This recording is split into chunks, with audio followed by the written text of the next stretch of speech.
There's a moment, right before the first big one goes off, where your dog already knows. The air shifts, a thin crack somewhere across town, small enough that you barely register it, and their head lifts off the floor, ears pinned flat. That's the tell most people miss because the shaking and the hiding come later, and by then we assume the fireworks caused the fear. They didn't. The fear was already loading in that first quiet second before the sky ever lit up. I want to walk you through what's actually happening inside that dog tonight, because a lot of the advice floating around about this is either years out of date or quietly making things worse. There's one piece near the end about timing that decides whether anything else you try will even work. Stay with me for that one. Let's start with the thing almost everyone gets wrong about noise fear. We assume it's about volume. Loud equals scary. But your dog lives with loud sounds all day. The vacuum, the blender, a truck braking hard outside the window. None of it sends them behind the toilet. What breaks them during fireworks isn't the decibels. It's that the booms have no pattern, no rhythm, no buildup, no way to guess when the next one lands. A dog's whole nervous system runs on prediction. It reads the room, expects what comes next, and lets the body relax when the world behaves the way it's supposed to. Fireworks strip that away. Every blast arrives out of nowhere, and the brain never gets to file it under, okay, that's over, because it has no idea if the next one is coming in 2 seconds or 10 minutes. Layer on top of that the simple fact that dogs hear more than we do. They pick up higher frequencies and fainter sounds than any person in the room, so a burst that's merely annoying to you can land on them a lot harder, and they can't do the one thing that rescues us. They can't tell themselves it's just the neighbors, it's a holiday, it'll be done by midnight. There's no story they can wrap around it to shrink it down. To the oldest part of their brain, an unpredictable series of explosions with no explanation reads as one simple message. Something is very wrong, and it is close, and the body reacts the way it would to a genuine threat. The heart rate climbs, stress hormones rise, and the thinking part of the brain goes mostly offline. In that state, a dog can't learn, can't be reasoned with, and usually can't just decide to settle, no matter how kindly you ask them to. Here's the part that stopped me when I first read it. Researchers at the University of Bristol, led by Emily Blackwell, ran one of the largest surveys ever done on this, close to 4,000 dog owners. Almost half of the owners they sat down and interviewed described their dog showing clear signs of fear around loud noises. But only about a quarter of them, asked the question directly, said their dog was fearful. Sit with that gap for a second. A huge share of these dogs were trembling, hiding, pacing the hallway, and their own people didn't log it as fear. They thought the dog was being clingy or stubborn or just a little odd that night. So before tonight even starts, the most useful thing you can do costs nothing. Learn your dog's quiet signals. The lip lick when there's nothing to taste, the sudden freeze mid-step, the half moon of white at the corner of the eye. Catch those early, and you still have time to act before the panic takes the wheel. Now, what you actually do about it. And this is where I have to correct something you've probably been told more than once. For years, the standard line was, don't comfort your dog during fireworks, pet them or hold them while they're scared, the thinking went, and you'll reward the fear and make it worse. People still repeat this, and it leaves owners feeling guilty for the most natural thing in the world, reaching for their frightened animal. So let me be clear, fear is not a trick you accidentally train with affection. It's an emotional state, and you cannot reinforce an emotion the way you reinforce a paw or a sit. If your dog comes to you shaking and leans their weight into your leg, comforting them is not a mistake. Slow, steady, quiet contact is one of the calmer signals you can offer. What the research points to is close to the opposite of ignoring them. Stephanie Reamer, who studies exactly this at the University of Bern, surveyed owners of firework-fearful dogs about what they'd tried and what actually helped. The methods that rose to the top weren't gadgets or sprays. They were food and play. Owners who turned each bang into something good,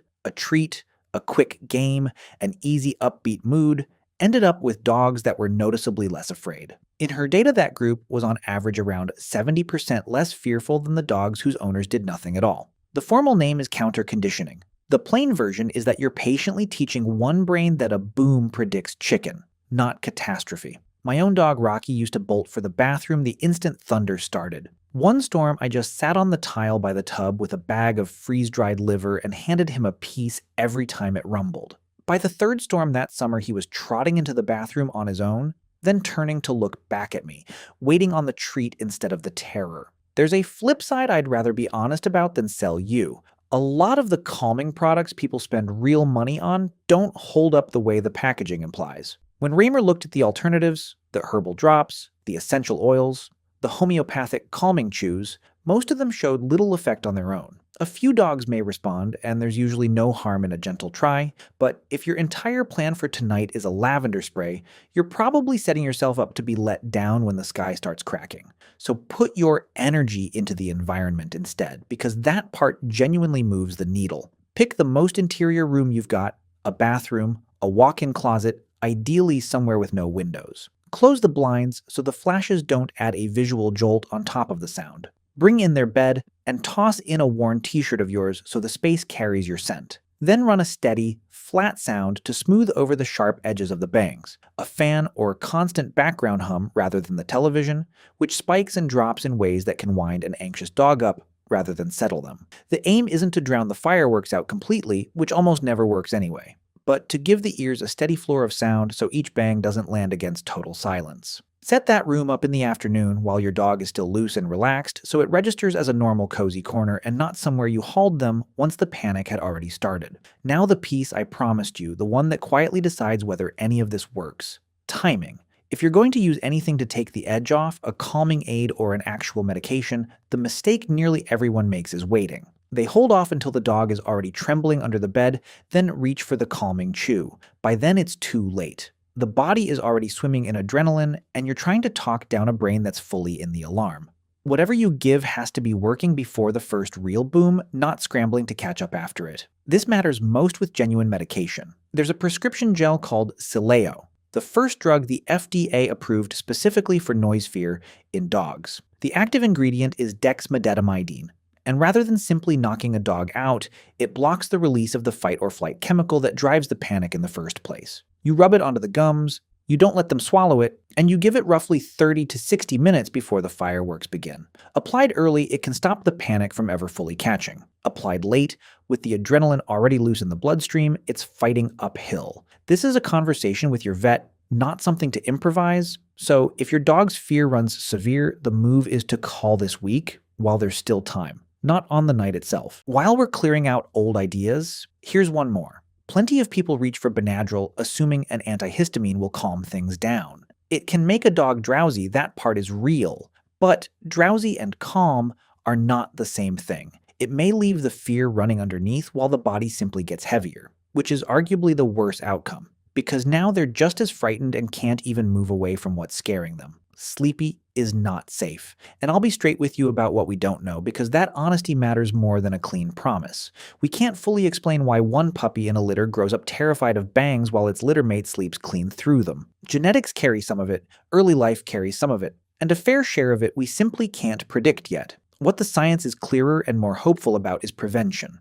Raymer's work also found that if you start early, pairing everyday loud sounds with good things before any fear has taken root, you can often keep the phobia from forming at all. The fear isn't carved in stone, it is, as one study put it, not a one-way road. Hold on to that, because this doesn't have to be a life sentence for your dog. The very same night that leaves one dog rattled for weeks, and some dogs really do need weeks to recover from a single bad one, can pass as a total non-event for another. And a surprising amount of that difference comes down to how the humans in the room handled it. Here's what I'd actually like to know, and I do read these. What's your dog's very first tell, the tiny thing they do before any of the shaking starts? Is it the ears, the tail, a look toward the door? Drop it below, because the people who can name that one small signal tend to be the same people whose dogs come through these nights in the best shape.